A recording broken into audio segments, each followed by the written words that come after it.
Okay, this is gonna be Survivor Series reviews from Boston Gardens, or TD Gardens, sorry. It used to be called the Boston Garden a long time ago. But yeah, this pay-per-view was pay-per-view pretty much. We kind of went in there with very little to no expectation. The build was very, very weak, considering that you know to go off the air for your go home show, you had Rey Mysterio, CM Punk. Just not even the world title or the WWE title match was the closing segment for the go home show. So really, all you had was a few months of build for the big show where he could have sued the company for millions of dollars and he literally in storyline could have taken the company from Triple H and Stephanie, but he traded all that in just for a simple job in a WWE Championship match. That in of itself doesn't make sense. And then you had John Cena versus Alberto Del Rio, which I think everyone knew there was no chance that Cena was going to lose. And then you had the 5-on-5. You only had one 5-on-5 match, which was the opener, which didn't disappoint, and it led to just a moment where you had one of the guys from the Shield just outshine everyone in the match and really establish himself as a main player, if you can even go that far in saying. You had a disaster Divas match where literally Divas got eliminated from clotheslines to just face plants to suplexes, anything you could imagine. That it was like watching wrestling in the 50s where just the simple move can keep someone down for the 3 count. You have people kicking out of Stone Cold Stunners, Rock Bottoms, Tombstones, but not the Divas. They take a clothesline and they're down for the 3. You had Mark Henry return, which was, it was fine. I heard he was supposed to be feuding with Orton next.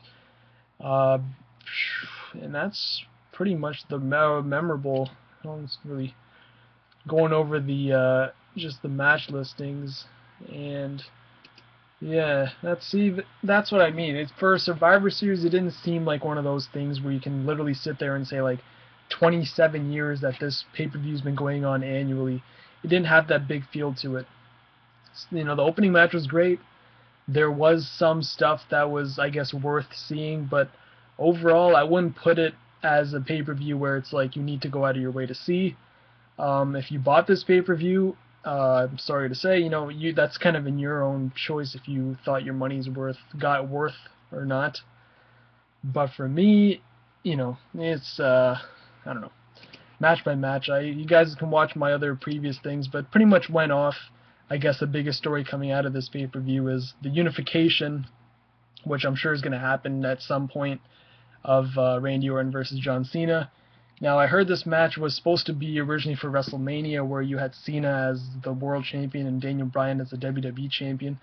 That would have been a good match. That would have been a good build. That would have been a good, fresh, amazing thing that we had never seen before. But John Cena and Randy Orton, who've been around since 2002, 2003, are back, in the main event spot, feuding for the title.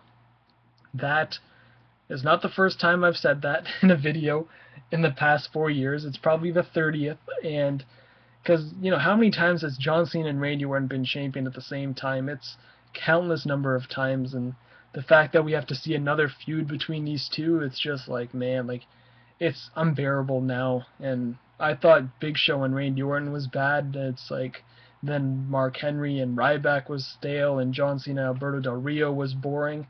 The Divas match sucks. Like, now I look back on this pay-per-view, it was pretty shitty besides the opener match. We had Daniel Bryan and CM Punk versus the Wyatt family. It was good. That was a surprisingly good match, and that's the only credit I didn't really expect that match to be bad, since you have literally 2 of the best guys in the whole company in the same team. But I don't know. It was not the best pay-per-view, let's just say that. In TLC, you have obviously the gimmicks of the tables, ladders, and chairs. For some reason, I can see Alberto Del Rio getting another rematch. I don't know how that would come about, but you're going to see a tables match, you're going to see a ladder match, and you'll see a chairs match. And or is that how it works, or I don't remember. I'm pretty sure that's how it works. And then you have one TLC match. And yeah, that's all. It wasn't the best pay-per-view. I'll see you guys in the next video.